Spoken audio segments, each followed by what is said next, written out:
आज हमारा टॉपिक जो है वो चैप्टर नंबर 9 में से वेरिएबल है। वेरिएबल क्या होता है? ये सी के अंदर हम different type of variables use करते हैं। इसमें वेरिएबल्स भी कांस्टेंट होते हैं, कांस्टेंट्स भी होते हैं। ये मुख्तलिफ नेम्स होते हैं जिसको हम वेरिएबल के तौर पर यूज करते हैं। वैसे अगर सी लैंग्वेज के हवाले से बात की जाए तो वेरिएबल जो है वो नेम्ड मेमोरी लोकेशन या एड्रेस को कहते हैं, जो भी किसी भी वेरिएबल को जो रैम के अंदर लोकेशन दी जाती है उसको हम मेमोरी लोकेशन या उसका एड्रेस कहते हैं। और वेरिएबल को यूज किया जाता है किसी भी प्रोग्राम को डाटा इनपुट देने के लिए। और जब हम एक वेरिएबल को प्रोग्राम के अंदर यूज करते हैं तो उसकी वैल्यू को चेंज किया जा सकता है, लेकिन वेरिएबल के नेम को चेंज नहीं किया जा सकता। ये चीज याद रखें कि जब हम एक वेरिएबल को डिक्लेयर कर देते हैं तो डिक्लेयर करने के बाद उसकी नाम को तब्दील नहीं किया जा सकता, उसकी वैल्यू को हम चेंज कर सकते हैं। तो इसमें कुछ रूल्स को फॉलो करना होता है जब हम वेरिएबल डिक्लेयर करते हैं या वेरिएबल का कोई नाम रखते हैं। उन रूल्स को मद्देनजर रखना बहुत ज्यादा जरूरी है। तो सबसे पहले हम इन रूल्स को देखते हैं कि कौन कौन से रूल्स हैं जो वेरिएबल के नेम को रखते वक्त हमें फॉलो करने पड़ेंगे। तो बेटा इसमें सबसे पहले हम शामिल कर सकते हैं कोई भी लेटर्स है। लेटर से मुराद ABC A to Z कोई भी अल्फाबेट जो है हम यूज कर सकते हैं। नंबर्स 0 से 9 तक कोई भी नंबर्स हैं वो यूज कर सकते हैं। और साथ अंडरस्कोर, ये तीन चीजें जो है वेरिएबल के नेम के तौर पर यूज हो सकती हैं। और इसके अलावा इसमें जो फर्स्ट करैक्टर है वो या तो कोई नंबर हो सकता है या अंडरस्कोर हो सकता है, लेकिन ज्यादा प्रैक्टिस अंडरस्कोर को ना रखा जाए शुरू में किसी भी लेटर को, यानी ABC A to Z कोई भी अल्फाबेट जो है आप उसको यूज कर सकते हैं। इसके बाद जो चीजें इसमें अलाउड नहीं है वेरिएबल का नेम लिखते वक्त, उसमें सबसे पहले ब्लैंक स्पेसेस हैं कि हम ब्लैंक स्पेस, सपोज हम एक वेरिएबल का नाम रखते हैं एवरेज, तो एवरेज के साथ A लिख के स्पेस डाल के VG लिख दें तो वो इसमें वैलिड वेरिएबल नहीं होगा। इसके बाद इसमें रिजर्व वर्ड्स, हमने रिजर्व वर्ड बुक्स में पढ़े हैं 32, इनको भी हम वेरिएबल के नेम के तौर पर यूज नहीं कर सकते। और स्पेशल कैरेक्टर्स लाइक स्टैरिक है, हैश है, कॉलन है, सेमीकॉलन है, ये सारे स्पेशल कैरेक्टर्स कहलाते हैं। इनको भी वेरिएबल के नेम के तौर पर यूज नहीं किया जा सकता।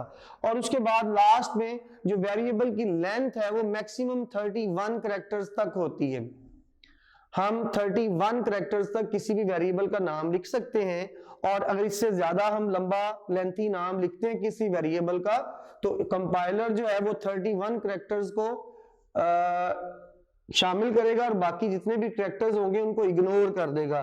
तो ये जरूर याद रखें कि जब भी आप वेरिएबल का नाम देंगे तो उस वक्त इसकी वेरिएबल की जो लेंथ है, नाम की लेंथ है, वो 31 कैरेक्टर्स तक महदूद करेंगे। अब उसके बाद जो हमारा टॉपिक है वो, अब हमने अभी तक जो किया वो वेरिएबल को डिक्लेयर किया, वेरिएबल की डिफाइन किया है कि वेरिएबल क्या होता है, उसके जो मेन पॉइंट्स है वो हमने डिस्कस किए हैं। उसके बाद जब वेरिएबल लिखते हैं, उसका नाम रखते हैं, कोई नाम लिखते हैं किसी भी वेरिएबल का प्रोग्राम के अंदर, तो उसके रूल्स हमने देखे। अब उसके बाद हम बात करते हैं वेरिएबल डिक्लेरेशन की। वेरिएबल डिक्लेरेशन क्या होता है कि जब हम कोई वेरिएबल किसी प्रोग्राम के अंदर, हमने जिस वेरिएबल को यूज करना है तो यूज करने के लिए सबसे पहले हमें उसे वेरिएबल को डिक्लेयर करना पड़ता है, पहले से बताना पड़ता है कि इस प्रोग्राम के अंदर हम कितने वेरिएबल्स यूज करेंगे। और वेरिएबल जब डिक्लेयर किए जाते हैं उसके अंदर दो चीजें सिर्फ होती हैं, एक उसकी डाटा टाइप और उसका वेरिएबल का नेम। ये इसका सेंटेक्स कहते हैं, किसी भी वेरिएबल को लिखने के तरीके को हम उसका सेंटेक्स कहते हैं। तो इसमें बड़ा दो चीजें होती हैं, एक डाटा टाइप और variable name. Like data type ये इंटीजर है INT, उसके बाद ये वेरिएबल नेम है, उसके बाद फ्लोट ये भी डाटा टाइप है, और एवरेज और परसेंटेज ये दो वेरिएबल्स के नेम लिखे हुए। CHAR ये भी डाटा टाइप है, और ग्रेड उसका जो है वेरिएबल का नेम हो सकता है। तो इस तरीके से अगर हमने सिंपल डाटा टाइप लिखा है और वेरिएबल का नेम लिखा है तो ये वेरिएबल डिक्लेरेशन कहलाएगा। और अगर हमने वेरिएबल को इनिशियलाइज भी करना होगा तो हम उसको कहते हैं वेरिएबल इनिशियलाइजेशन। इसमें 4 चीजें आ जाती हैं। जब वेरिएबल डिक्लेयर इनिशियलाइजेशन की हम बात करते हैं तो इसमें 4 चीजें होती हैं। वेरिएबल इनिशियलाइजेशन क्या है? किसी भी वेरिएबल को कोई वैल्यू असाइन करना वेरिएबल इनिशियलाइजेशन कहलाता है। वेरिएबल डिक्लेरेशन के अंदर हम सिर्फ उसका डाटा टाइप और नेम लिखते हैं, जबकि वेरिएबल इनिशियलाइजेशन हम कहते हैं कि जिसमें वेरिएबल को कोई वैल्यू हम स्टार्ट में ही प्रोग्राम के उसको कोई वैल्यू असाइन कर दें तो इस चीज को वेरिएबल इनिशियलाइजेशन कहते हैं। ठीक है, इसमें 4 चीजें बेटा। सबसे पहले वेरिएबल का डाटा टाइप, जिस तरह हम वेरिएबल डिक्लेयर करते हैं इसमें 2 चीजें, डाटा टाइप और वेरिएबल नेम। तो सेम यही चीजें यहां पे रिपीट हो रही हैं, उसका डाटा टाइप और वेरिएबल नेम। और उसके बाद इक्वल का साइन होता है। इक्वल का साइन जो है ये असाइनमेंट ऑपरेटर है सी लैंग्वेज के अंदर। तो ये और लास्ट पर उसकी वैल्यू, जो भी हम वैल्यू असाइन करेंगे वैल्यू वेरिएबल को, तो वो उसकी वैल्यू कहलाएगी। तो वेरिएबल डिक्लेरेशन और वेरिएबल इनिशियलाइजेशन के अंदर बेसिक डिफरेंस यही है कि वेरिएबल डिक्लेयर जब किया जाता है तो उसमें 2 चीजें आती हैं, डाटा टाइप और नेम। और जब वेरिएबल इनिशियलाइज किया जाता है तो उसमें हम साथ ही साथ इक्वल का साइन डालकर उसकी वैल्यू भी लिख देते हैं। लाइक आप इसके एग्जांपल को अगर हम फॉलो करें तो इसमें ये 4 चीजें ही हैं।